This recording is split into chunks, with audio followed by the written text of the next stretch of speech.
ओम गुरुभ्यो नमः। ओम गम गणपते नमः। ओम हनुमते नमः। रम रामाय नमः। स्वागत है टेस्ट थेरेपी यूट्यूब चैनल में। आचार्य संजय, ज्योतिष गुरुकुल, उड़ीसा, राउरकेला। बुद्ध का मार्गी होना नेचुरल कंडीशन पे ये एक उत्तम परिस्थिति सभी राशि वालों के लिए बना रहा है, इसमें कोई दो राय नहीं। यानी यहाँ अभी सबसे पहला काम कि जब प्लैनेट बकरी होता है तो रिजल्ट नेचुरली उल्टा होता है। बुध ब्रेन का कारक है, बुद्धि का कारक है, व्यवसाय का कारक है, और इस जनित बुद्ध का चर्म का, पेड़ों को हरे हरे ग्रीनरी का ऐसा है ना। वो तो ऑलरेडी कई सारे वीडियो में बोला, बार बार वो बोलने की ज़रूरत नहीं, सीधा राशिफल पे आते हैं। तो बकरी थे, मार्गी थे। तो जो लोग ये पूछ रहे हो कि ये क्या इफेक्ट आएगा, अब गुरुजी बता दीजिए। यहाँ नेचुरल इफेक्ट प्रचंड रूप में आएगा। सबसे पहला, जो बकरी के कारण कोई भी चीज़ जब बैकफुट पे जाता था, वो मार्गी का गोचर होने से एक्सेलरेशन होगा। मेरे दृष्टि में बुध एक बूस्टर है। कोई भी चीज़ को बूस्ट करना, कोई भी चीज़ को एक्सीलरेट करना, और कोई भी चीज़ को मैनेज करना। अगर एनवायरनमेंट पार्ट को छोड़ दें, पकड़ लो जैसे फायरी पर है और अपने शत्रु गृही है, मित्र गृही नहीं है, अनकम्फर्ट है। बुध हर जगह में कंफर्ट नहीं रहता है। वो गुरु के घर में नीच हो गया, धनु में आके अनकम्फर्ट हुआ, उसको कंफर्टेबल नहीं कहेंगे।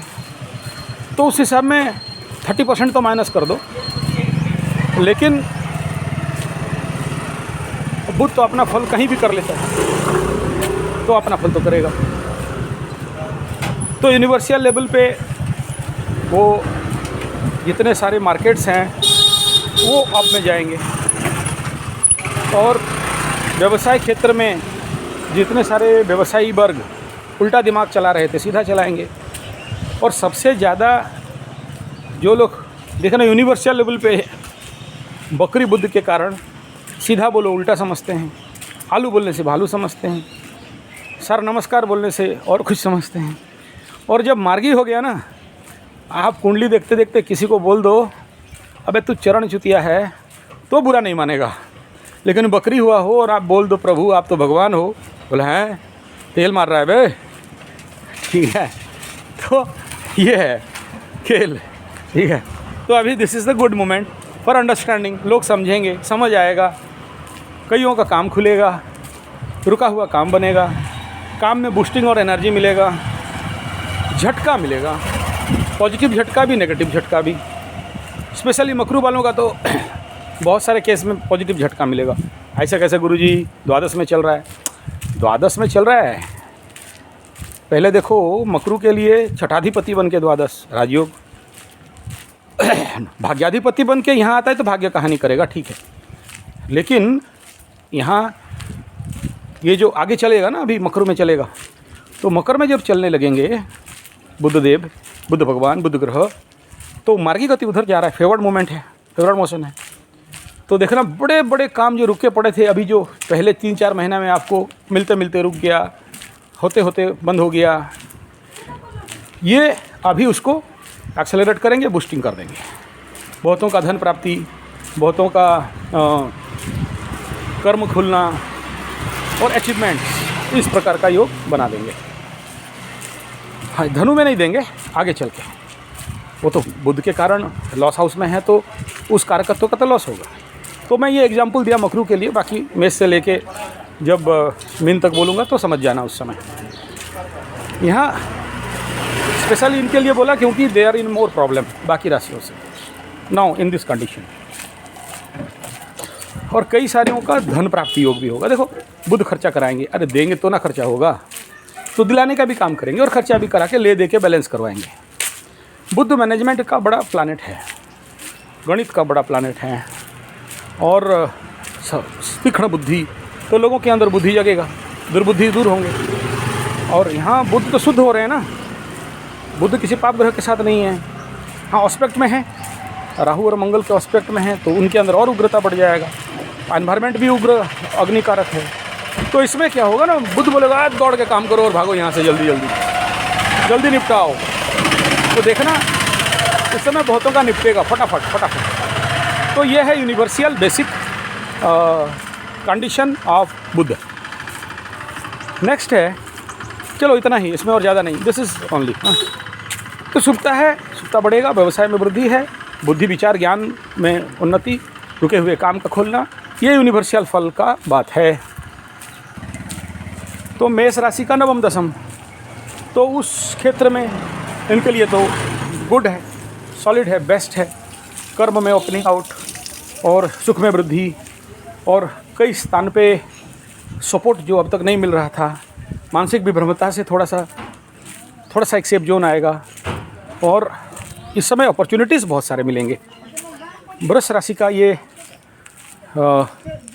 नवम का दशम का होगा, तो ये भी अष्टम नवम दशम तीनों लेवल पे अगर बुध का विचार करें तो प्रचंड धन प्राप्ति योग और भाग्य सपोर्टिव योग यहाँ बनाने का दिख रहा है। मैं एक ही नहीं 3 का लेवल का बात कर रहा हूँ, क्योंकि एक जगह में आप आशा करोगे ऐसा नहीं होगा। हाँ, ये ज़रूर है, बुध जल्दी फलित कर देते हैं, जल्दी फल मिल जाता है, लेकिन ये तभी आप अगर सामूहिक लेवल पे देखोगे धनु मकर तक, तो तब जाके आपको कुछ रिजल्ट दिखेगा। क्योंकि कोई भी प्लांट बकरी हो के स्टैग्नेंट हो के फिर मार्गी होना, उसमें बहुत सारे ऊर्जा खपाता है। तो काम करने के लिए इस समय अगर डायरेक्ट मार्गी चल रहे हैं तो 5 दिन 10 दिन में निपटा के आगे बढ़ा देंगे, झटका दे देंगे। लेकिन ये कंडीशन बनता है तो डिले मारता है, अपने ताकत में आएगा तब जाके। दूसरा कि वो कंफर्टेबल जोन पे आएगा तब जाके। ऐसे ही मिथुन वालों का अगर बात करते हैं तो ये सप्तम अष्टम, यहाँ भी अष्टम का बुध का वो तो धन प्राप्ति बनाता है, इसमें गुड है। लेकिन अष्टम में पीड़ा भी प्रदान करेगा, मृत्युतुल्य पीड़ा। इस समय सावधान रहना चाहिए चोर चपेट एक्सीडेंट से, चोरी होने से, हानि होने से और रोग से। होगा ऐसा नहीं कह रहा हूँ, वो कंडीशन नहीं बना रहा है उस प्रकार का, बल्कि और बेस्ट कंडीशन बनाएगा। और सडन मतलब धन बारिश का भी योग बना। द्वितीय स्थान अष्टम द्वितीय का भी कनेक्शन बनता है तो और बढ़िया होगा। कर्क राशि वालों का सप्तम पे, व्यवसाय में प्रचंड उन्नति। मैं बाकी प्लैनेट को देखते हुए कह रहा हूँ, पार्टनरशिप में सफलता और अपॉर्चुनिटीज़ का प्राप्ति, इन्वेस्टमेंट और सही इन्वेस्टमेंट का मानसिकता, ये यहाँ प्रदान करेगा। हाँ, कुछ प्रॉब्लमेबल भी क्रिएट करेंगे, क्योंकि उधर अगर वेद फल को भी देखेंगे तो वेद फल को अगर माइनस कर देते हैं तो 30 to 40% माइनस कर लो तो बाकी तो अच्छा कर देगा। सिंह वालों का छठा में, ये तो एकदम टॉप एंड टॉप कहा जाएगा मेरे दृष्टि से। बाकी कौन क्या बोले अलग बात है। कर्म सफलता, सिद्धि और कई सारे क्षेत्रों में, क्योंकि यहाँ सिंह के लिए धनाधिपति होकर छठा में तो ये धनहानि है। लेकिन अगर आगे का फल अगर करते हैं कि यहाँ सिंह के लिए एकादशाधिपति बन के छठा में, तो लाभ का कमी है, परंतु उसके बावजूद भी ये यहाँ पर मतलब टॉप लेवल का फल करेंगे और इसमें कोई दो राय नहीं है। लेकिन माइनस मार्किंग है, इस माइनस मार्किंग को गिनती करते हुए कह रहा हूँ। अच्छा, आगे देखते हैं कि कन्या, तो लग्नाधिपति चतुर्थ पंचम, तो सॉलिड टॉप गुड बेस्ट, इसमें कहीं भी ये नहीं है, इसके बारे में सोचना ही नहीं है। आरोग्यता, सफलता, बुद्धि, एनर्जी, ताकत, full energy, top most energy, लग्न का शुद्धिकरण होना, मतलब काम खुलना। और इधर तो छठा शनि राजयोग बना ही रहे हैं, तो कन्या के लिए तो हर दिशा से सही कहा जाएगा। और कन्या के ऊपर गुरु का भी दृष्टि है। हाँ, ये अलग फिर फल मत करिए कि वो नीचाभिलाषी हो रहे हैं, बहुत दूर है अभी। तुला के लिए तृतीय चतुर्थ, तो ये जो पूरा मार्गी एनर्जी दोनों का ये कवर करता है। जैसे रेट्रो में दोनों का करता है, मार्गी में दोनों का करता है। आप अगर एक का फलित करेंगे तो फिर खाएंगे। तो सुख में वृद्धि, अपॉर्चुनिटीज़ प्राप्ति, कई सारे कर्मों का निर्माण, नया लोगों का आना, रुके हुए काम, रुके हुए लबरा लबरी बातचीत, तो इस प्रकार का फल करने वाले हैं। माता से सुख, माता का सुख और भूमि भवन वाहन का प्राप्ति का संभावना यहाँ प्रचंड रूप में बनेगा। किसके लिए? तुलु वालों के लिए। वृश्चिक का द्वितीय और तृतीय, तो इनके लिए भी गुड हो रहा है। बेड तो नहीं दिख रहा है, कहीं से भी बेड नहीं दिख रहा है। हाँ, दृष्टि प्रभाव थोड़ा सा नेगेटिव दे देगा, उसको भी माइनस करिए। ढैया फल को भी माइनस कर दीजिए तो भी 60% तो अच्छा कर जाएगा। तो यहाँ पराक्रम में वृद्धि के साथ साथ सुख का वृद्धि भी कराएगा और धन आने का योग जो रुका हुआ धन प्राप्ति, मिष्टान्न प्राप्ति और कई प्रकार के शुभ फल। लेकिन तृतीय में जाके कई सारे यात्राओं को फलित करेगा, शुभ यात्रा बनाएगा और उन यात्राओं से लाभ भी दिखाएगा।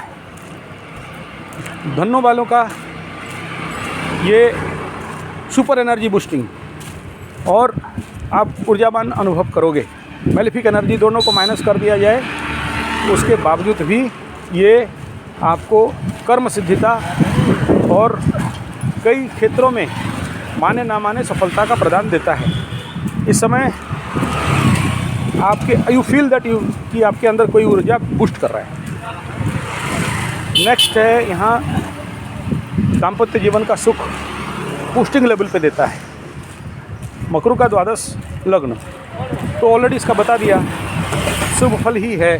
धन आगमन का स्थिति है। अगर काम किए हैं तो, नहीं किए हैं तो नहीं काम देगा। वो बंदर का बादाम का खेती तो काम नहीं देगा। बंदर का बादाम खेती नहीं जानते हो? 2 बंदर निकले बादाम खेती करने के लिए। बंदर लोग जाके दूसरे बादाम के में क्यारी में चोरी कर रहे, मालिक पकड़ के पीटा, तो फिर बोले कि चलो हम लोग खेती करते हैं। तो खेती कर बादाम लेके लगा लिया, मूंगफली, और डेली शाम को जाके खोद के देखें कि पेड़ नहीं हुआ है, फिर डालें, फिर करें, फिर डेली खोद के जाके देखते हैं, फिर खोदें, 3 दिन 4 दिन 5 दिन 15 दिन, और पेड़ कहाँ से होगा?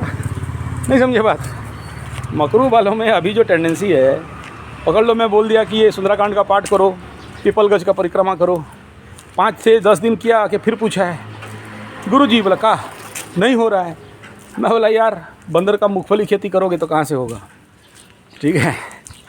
उसके बाद कुंभ का बात करें तो कुंभ का इधर 7.5 का इफेक्ट और एकादश द्वादश का गोचर, ये नेचुरल लेवल में खर्चों को बढ़ाना, यात्राओं को बढ़ाना और गुप्त शत्रु का वर्धन भी कराता है।